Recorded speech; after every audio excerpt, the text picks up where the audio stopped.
I always thought Sarah and I had a solid marriage. We met in college, bonded over our love of music and adventure, and after a whirlwind romance, we tied the knot 3 years ago. Life was good. We built a cozy home together in a suburb just outside of Seattle, and I thought we were on the same page about everything from our dreams of travel to having kids one day. But beneath the surface, things were starting to shift, and I was too busy being naive to notice. Looking back, there were little signs. Sarah became increasingly distant and preoccupied, often buried in her phone. She used to share everything with me, but lately her conversations felt scripted. I shrugged it off, telling myself she was just busy with work. I couldn't have been more wrong. The turning point came one evening when I was cleaning out my car. I found an envelope wedged between the seats. It was from the DJ we hired for our wedding, a guy named Jake. At first, I was confused as to why it was there. I opened it, and inside were messages between Sarah and Jake, flirty texts. A couple of them were downright explicit. My heart sank like a stone. I felt sick, my stomach twisting in a knot. I didn't want to believe it was my wife really having an affair with our wedding DJ. I confronted her that night. I had been pacing the living room, the envelope clutched in my fist, rehearsing what I would say. When Sarah came home, I could barely look her in the eye. I finally blurted it out, tossing the envelope onto the coffee table like a grenade. "What's this? You and Jake?" For a moment, silence filled the room. Her eyes widened, and I saw the panic flicker across her face. "What are you talking about?" she asked, feigning innocence in a way that made my blood boil. I could tell she was trying to come up with a lie, and I felt a surge of anger. "Don't play dumb with me, Sarah. I know you've been texting him." Finally, she confessed, but her excuses were a mix of absolute nonsense and a blatant lack of remorse. "It was just a fling. It didn't mean anything. We were just having fun," she said, her tone almost dismissive. I wanted to scream, to shake her and make her understand how much she had hurt me. But instead, I just stood there, feeling hollow inside. How could she throw away everything we had? I had been devoted to her, and she had betrayed me in the most humiliating way possible. I felt like a fool, a complete idiot for believing in our marriage. The emotional fallout hit me hard. I went from disbelief to a burning rage, then to a profound sadness. I had thought I knew her, and honestly, I didn't recognize this person standing in front of me. At that moment, I realized I had a choice to make. I could either wallow in this betrayal or do something about it. I decided I wasn't going to let her get away with this. Funny enough, the idea of revenge sparked in my mind like a wildfire. I would show Sarah that this wasn't just her life, and that I could also create something extraordinary without her. I started planning my revenge. I wanted to throw the best parties, without her. It would be a way to reclaim my life and maybe even find some joy amidst the pain she caused. The thought of dancing without a care in the world, surrounded by friends, felt thrilling. I would host unforgettable gatherings, living out the dream Sarah had once shared with me but now seemed to reject. As I set my plan into motion, I couldn't help but feel a mix of excitement and dread. Would it work? Could I really go through with it? But part of me knew it was exactly what I needed. This was my chance to take back control. I'll share the details of the plan and how it all unfolded in the next part. After that explosive confrontation, I was left with a mix of emotions swirling inside me. I felt like a shattered vase, pieces of my trust and belief in Sarah scattered everywhere. But instead of letting my heartache consume me, I channeled that pain into something productive. The idea of throwing the best parties without her became my lifeline, a way to reclaim my happiness and remind myself that I could still have a good life, even without her. I started brainstorming ideas for the first party. I envisioned a vibrant gathering full of laughter, music, and good food. It was time to invite my friends, the ones Sarah had grown distant from. Some of them had sensed the tension between us, but I hadn't let them in on the full story. I wanted this party to be a declaration of my independence, a celebration of the life I could create for myself. I set a date for the following Saturday, just a week after the confrontation. I couldn't wait any longer, I needed to act. I started reaching out to friends, creating a group chat that buzzed with excitement. "Hey everyone, I'm hosting a party at my place next Saturday. Let's make it a night to remember." Responses poured in. My friends were thrilled and offered to bring drinks, snacks, and even music. I felt a rush of adrenaline as I realized how much support I had. For so long, I had been living in the shadow of my marriage, but now I felt like I was stepping back into the light. The more I planned, the more excited I became about the upcoming event. As Saturday approached, I threw myself into preparations. I cleaned the house, decorated with fairy lights, and set up a little dance area in the living room. I even crafted a playlist featuring all the songs that had once been special to Sarah and me, but now felt like anthems of my newfound freedom. Each song was a reminder of the past, but also a promise of what was to come. The evening arrived, and I was buzzing with energy. Friends started to filter in, one by one, bringing gifts of beer and snacks. The atmosphere felt electric, filled with laughter and warmth. I was no longer the downtrodden husband. I was the life of the party. As the night unfolded, I felt liberated. We danced, reminisced, and shared stories, and I soaked in the joy of being surrounded by friends who genuinely cared about me. I was surprised by how good it felt to socialize without Sarah, to be my own person again. Midway through the evening, as I was pouring drinks, I overheard a couple of friends chatting in the kitchen. "I can't believe he's doing this after what happened," one of them said. "But I'm so glad he's moving on." Their words hit me, and I realized I had become the subject of admiration instead of pity. It felt empowering, but then just when I thought the night couldn't get any better, I spotted someone in the corner of the room. It was Jake, the DJ. He had shown up uninvited, a confident smirk on his face. My heart raced. I had half a mind to throw him out right then and there. His presence was a blatant reminder of the betrayal, and I was furious. I approached him, my fists clenched. "What the hell are you doing here?" I asked, trying to keep my voice steady. "This isn't your scene anymore." Jake looked unfazed, leaning casually against the wall.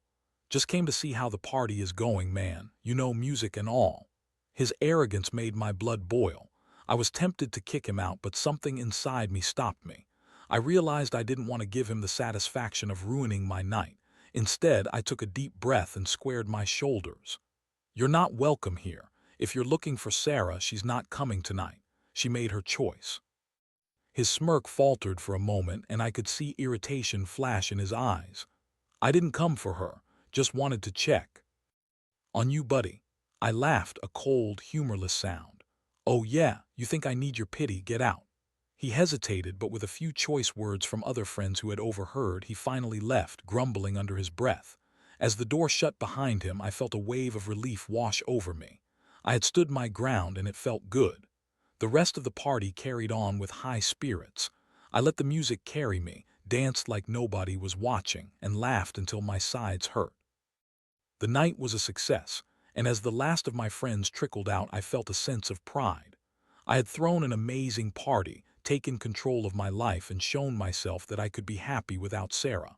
I lay in bed that night, still buzzing from the excitement. Yes, I had a long way to go in terms of healing, but I had taken the first step. I was done being a victim of my circumstances. My life was mine to reclaim, and I was ready for whatever came next. As I drifted off to sleep, I couldn't shake the thought of Sarah and what she had done. But rather than wallow in anger, I felt something else, a spark of determination.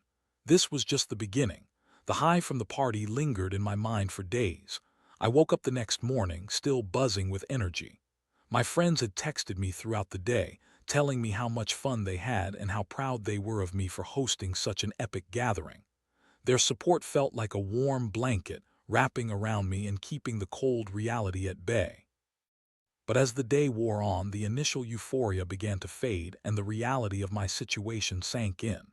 I had started to create a life without Sarah, but I still had to deal with the fallout of our marriage. I couldn't escape the nagging thought of what she was doing, where she was, or if she was still seeing Jake. It was infuriating and exhausting. A few days later, Sarah texted me out of the blue.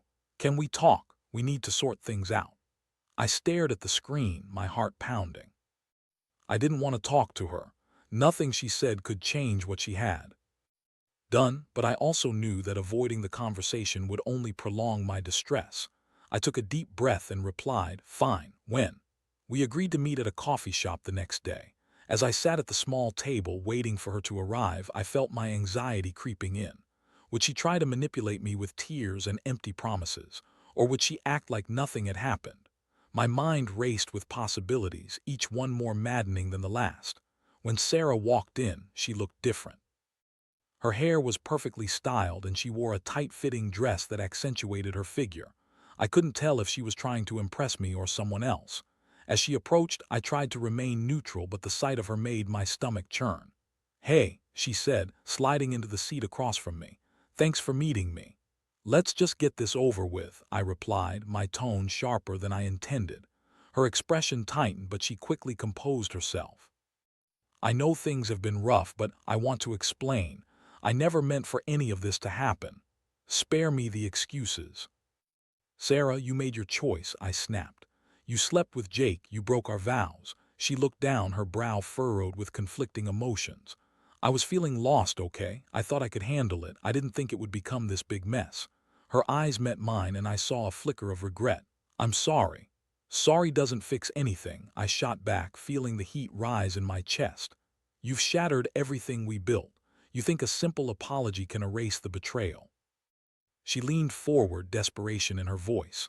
"I miss you and I want to work on things. We can go to counseling, we can talk it out, I'll do anything." Her words felt like a knife twisting deeper into my heart. This wasn't the first time I'd heard such promises. "You don't get it, do you? You don't get to just wave a magic wand and make this go away. Trust is gone, Sarah, you've destroyed it." She opened her mouth to argue, but I held up a hand. "No, I'm done. You've had your chance and you blew it." The look on her face was a mix of anger and hurt, and for a second I felt a flicker of compassion. But then I reminded myself of the pain she had caused. "I deserve better than this, and I'm not going to let you manipulate me into feeling guilty for your mistakes." The silence between us thickened, filled with unspoken words. Finally, she spoke again, her voice softening. "I just want a chance to make it right. I love you." "I loved you too," I replied, feeling my heart harden. "But love isn't enough when trust is broken. You've put me in a position where I can't even look at you without feeling sick." She opened her mouth to respond, but nothing came out. I could see the tears pooling in her eyes, and I felt a strange mix of anger and sadness. I wanted to comfort her, to make her understand how deeply she had hurt me, but I couldn't bring myself to do it. "I don't think I can do this," I said finally, pushing my chair back and standing up. "I need time. I need space. I can't be around you right now." As I turned to leave, I heard her call after me. "Please don't give up on us." I paused for a moment, my heart aching at the desperation in her voice, but I couldn't turn back. I walked out of the coffee shop, each step feeling lighter yet heavier at the same time. I had finally stood my ground, but the emotional fallout was still overwhelming. In the days that followed, I focused on my plans for the next party. I wanted to keep the momentum going, to feel alive again. My friends rallied around me, eager to help bring my vision to life. I decided to theme the next gathering as a celebration of newfound freedom, a rebirth party of sorts. The idea was to create a space where everyone could express themselves, dance, and let go of their inhibitions. As I prepared for the event, I started diving deeper into my passions. I picked up my guitar, something I hadn't done in years, and began writing songs. Music had always been my escape, and now it became a therapeutic outlet for my feelings of betrayal and anger. The more I played, the more I realized how much I had neglected my own identity in the relationship. When the day of the rebirth party arrived, I felt a sense of anticipation mixed with apprehension. I had invited a broader circle this time, including some new acquaintances I'd met through friends. It was exciting to think about expanding my social network, even if it was terrifying at the same time. As the guests began to arrive, I noticed a mix of familiar faces and new ones. The energy in the room was electric, and I felt a rush of adrenaline. I had transformed my home into a vibrant space filled with laughter, good food, and music. And as I watched my friends mingle and dance, I knew I had made the right choice. This was my life, and I was ready to embrace it fully, one party at a time. I had started to reclaim my identity, and with every celebration I felt a little closer to healing. But even in the midst of all this joy, Sarah was still a shadow looming in the background of my mind. I knew there would be more to confront, more to resolve. I wasn't entirely free yet, but I felt like I was getting closer. Rebirth Party was a smashing success. The atmosphere was electric, filled with laughter, dancing, and a palpable sense of freedom. People were connecting and mingling, and I couldn't help but feel a swell of pride. This was my creation, my way of reclaiming my life after the betrayal. I was surrounded by friends, and for the first time in weeks, I felt genuinely happy. As the night wore on, I found myself slipping into conversations with new acquaintances, laughing and sharing stories.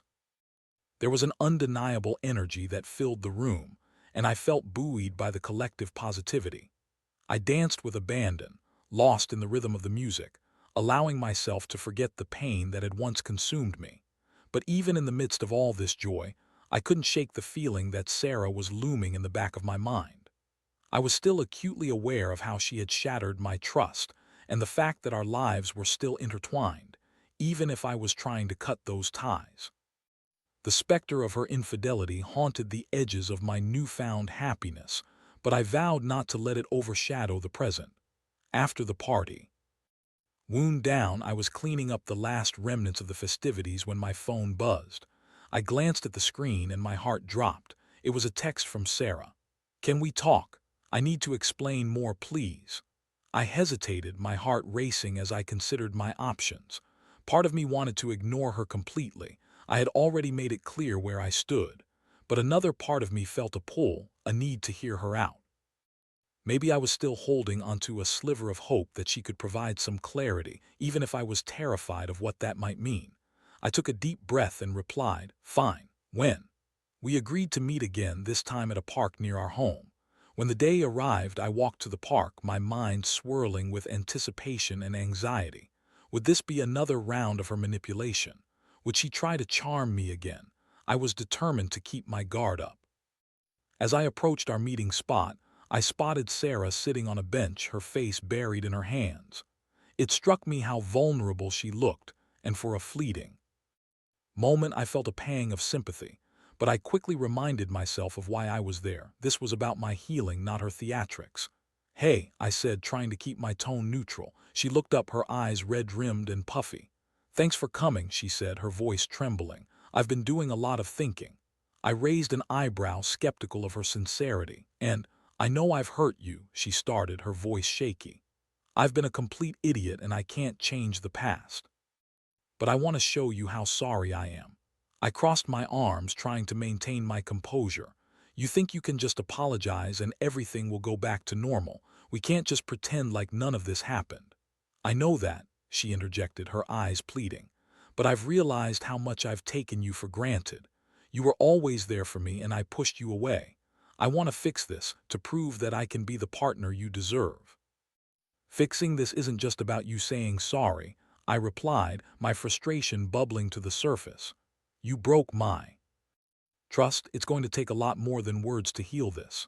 Her eyes filled with tears, and I felt a flicker of compassion for her once again. "What do you want from me?" "Honestly, I don't know. I need time to process everything. I need to figure out if I can ever trust you again," I confessed, my voice softening slightly. "You made your choice and it hurt like hell. I can't just forget that." "I don't expect you to forget," she said, her voice steadying. "I just want a chance to show you that I can change. I don't want to lose you. I need to focus on myself right now," I said, feeling a weight lift off my shoulders as I spoke the truth. "I'm not ready to jump back into anything." She nodded, tears streaming down her cheeks. "I understand. I'll give you space. But please, just know that I'm here if you decide you want to talk more." I felt a mix of relief and sadness as I stood up to leave. I had been honest with her, and it felt like a turning point. I wasn't ready to forgive or forget, but I was ready to prioritize my own healing. I walked away from the park, feeling lighter and more empowered with every step. As the days passed, I continued to focus on my parties and my music. I hosted another gathering, this time inviting a few more friends and encouraging them to bring anyone they wanted. The atmosphere was even more electric than before. I could feel the energy building, and I began to realize that I was forming a new community around me, one that was supportive and genuine. In the weeks that followed, I found solace in my guitar and the music I was creating. Writing songs became a cathartic release for me. Each chord I strummed felt like a way to process my emotions, to express the anger and sadness that lingered in my heart. I started to share some of my songs with friends, and their encouragement fueled my desire to keep going. It was during one of those late-night jam sessions with friends that something clicked for me. I realized that while Sarah had hurt me, I could reclaim my narrative. I was no longer just the wronged husband. I was an artist shaping my own story, and I was ready to embrace it fully. But just as I was settling into this newfound identity, Sarah reached out again. This time it was a message that struck a chord in me. "I'm ready to talk. I want to show you I can be better. Can we meet?" This time I felt a mix of curiosity and apprehension. Could she really be sincere, or was she just trying to win me back? I didn't know if I was ready to open that door again. Yet deep down I knew I had to answer. There was a part of me that wanted to see if she was truly committed to change or if it was all just empty promises. I took a deep breath and typed my response. "Okay, let's meet tomorrow." Little did I know this meeting would be another pivotal moment in my journey. The following day felt like a whirlwind of anticipation as I prepared to meet Sarah again. My mind raced with questions. What would she say? Would she genuinely show remorse, or would it be more of the same empty promises? I couldn't shake the feeling that this meeting could either lead to closure or open the floodgates to more heartache. We agreed to meet at a quiet cafe, a place we used to frequent before everything went sideways. As I arrived, I felt a mix of nostalgia and anxiety. The familiar surroundings reminded me of happier times, and I couldn't help but think about how different our lives had become since then. When Sarah walked in, I noticed she seemed calmer, more composed than our last encounter. She approached me, a tentative smile on her face. "Hey," she said softly, taking a seat across from me. "Thanks for meeting me." "Let's get to it," I replied, trying to keep my tone neutral. "I don't want to waste time." She nodded, taking a deep breath.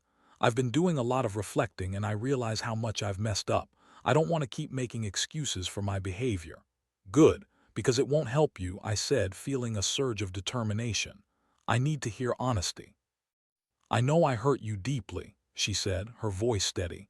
"I've been seeing a therapist since everything happened. I want to understand why I did what I did and how to prevent it from happening again. I want to be a better person, not just for you, but for myself." Her words caught me off guard. I had expected more of the same manipulative tactics, but this felt different. "You're seeing a therapist?" I asked, raising an eyebrow. "Yes, I realize I need help.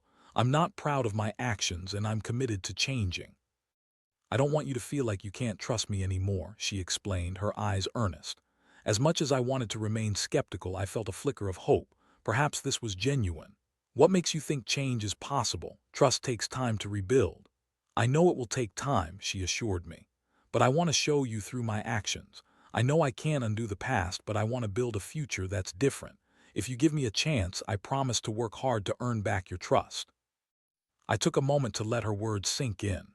I had spent so long feeling betrayed, anger consuming me like a wildfire, but now, faced with her vulnerability, I found myself at a crossroads. Could I allow myself to believe in her desire for redemption, or would I be setting myself up for more heartbreak? "I appreciate you being honest with me," I said slowly. "But I need to know that you're serious about this. It can't be just for show. I need to see real change over time." "I completely understand," she said, her voice firm. "I'm committed to doing the work. I won't expect anything from you right away. I just want you to know that I'm willing to fight for us." We talked for what felt like hours, discussing our feelings, fears, and the possibility of rebuilding our relationship. I wasn't ready to jump back into anything, but I could see a glimmer of sincerity in her eyes. It was refreshing to hear her speak candidly about her struggles, and I realized that maybe we both had some growing to do. As we wrapped up our conversation, I felt a sense of cautious optimism. "Let's take this slow," I said, my heart racing.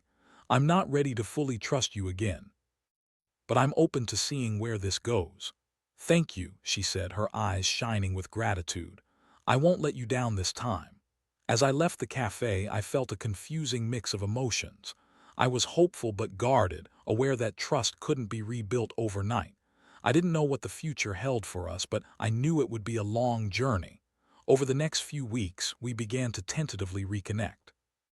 We started meeting for coffee, sharing our thoughts on what had happened, and discussing our feelings openly. Sarah continued to see her therapist, and I could see the effort she was putting into personal growth. It was a slow process, but I felt a shift in our dynamic. I focused on my music, pouring my heart into every song I wrote, using it as an outlet for the tumultuous emotions that still bubbled beneath the surface. Each time I performed for my friends, I felt a sense of empowerment. My passion was thriving, and it was mine alone, untouched by the chaos of our past. One night, as I was jamming with friends, I decided to share a new song I had written about heartbreak and redemption. As I strummed the guitar, the lyrics flowed from my heart, raw and honest. I poured all my feelings into that performance, the pain, the betrayal, the hope for healing. As I finished, I looked around and my friends erupted into applause. Their support washed over me like a wave, and I felt invincible. But just as I was beginning to feel like I was gaining my footing, Sarah approached me after one of those sessions, her expression serious. "I've been thinking a lot about us and I want to take the next step," she said, her eyes searching mine. "What do you mean?" I asked, my heart racing at the thought of what was coming. "I want to move forward together. I think it's time for me to show you that I've changed," she said, her voice steady.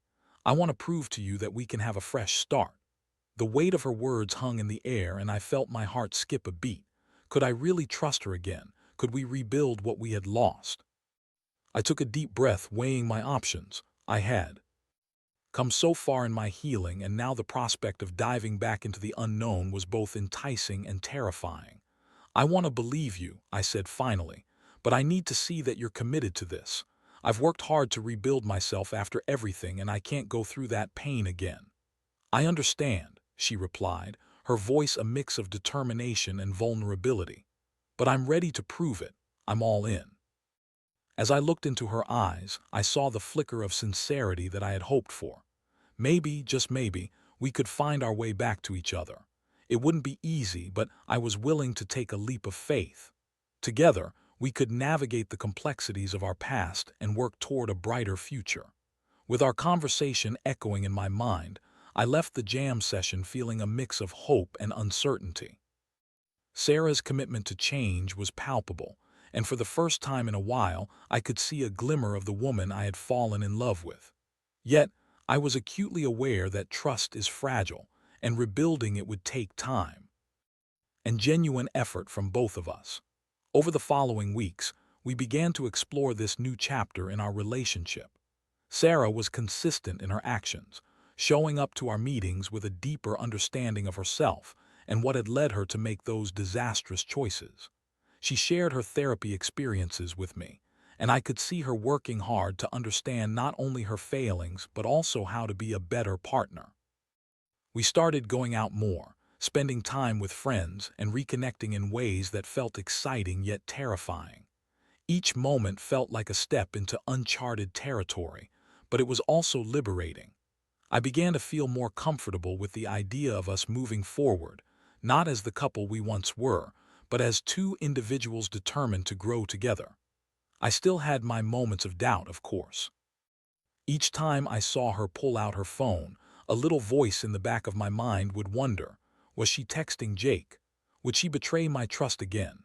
But I gradually learned to silence those fears, reminding myself that I couldn't let the shadows of the past dictate my present. One evening, after a particularly fun night out with friends, we found ourselves sitting on the couch in my living room, the remnants of laughter still lingering in the air. I looked over at Sarah, who was smiling, her hair falling gently over her shoulders. In that moment, I realized how much I had missed this connection. We had a long way to go, but there was a warmth between us that I hadn't felt in ages. "Do you think we can really make this work?" I asked, genuinely curious about her perspective. "I believe we can," she replied, her voice steady. "But it's going to take both of us being open and honest with each other. No more secrets." I nodded, appreciating her sincerity. "I want that too, but it's hard for me not to think about what happened. I'm still processing everything." "That's okay," she assured me. "It's part of the journey. We can navigate this together." As the weeks turned into months, we continued to build our relationship one small step at a time. There were still moments of tension, times when the weight of our past would creep back in. But we learned to communicate openly, tackling issues head-on instead of burying them. It was a work in progress, and I began to feel a sense of partnership forming between us. I found myself diving back into my music, writing songs about resilience and love. Each note became a testament to my journey, and I started performing at local open mic nights. The stage became my sanctuary, a place where I could express my emotions and share my story with others. Sarah was always there in the audience, cheering me on, and I found joy in sharing this part of myself with her. One night after I finished a set that had the crowd buzzing, I stepped off stage to find her waiting for me, a proud smile on her face. "You were amazing," she exclaimed, pulling me into a warm embrace. "Thanks," I said, feeling the adrenaline still coursing through my veins. "I really appreciate you being here." As we stood there, surrounded by the chatter of the crowd, I realized how much I had grown since that dark moment of betrayal. I had taken back my life, found my passion, and even started to give Sarah a chance to show me she could change. Somewhere amidst the chaos of our past, we had found a way to forge a new path together. I still had my guard up and I was cautious, but I was also hopeful. I had learned that healing isn't linear. It twists and turns, sometimes leading you back to unexpected places, but with patience and understanding, it can also bring you closer than ever. As I walked home that night, hand in hand with Sarah, I felt a sense of peace settle in my chest. I had taken the time to rediscover myself, my passions, and my worth. I had taken back control over my life, and through it all, I had opened my heart again to the possibility of love. I learned that sometimes the hardest battles lead to the most rewarding victories. It was a journey of self-discovery, resilience, and ultimately, forgiveness both for myself and for Sarah. And while the future remained uncertain, one thing was clear. I was ready to embrace whatever came next, hand in hand with the person who had once hurt me but was now committed to rebuilding our story together.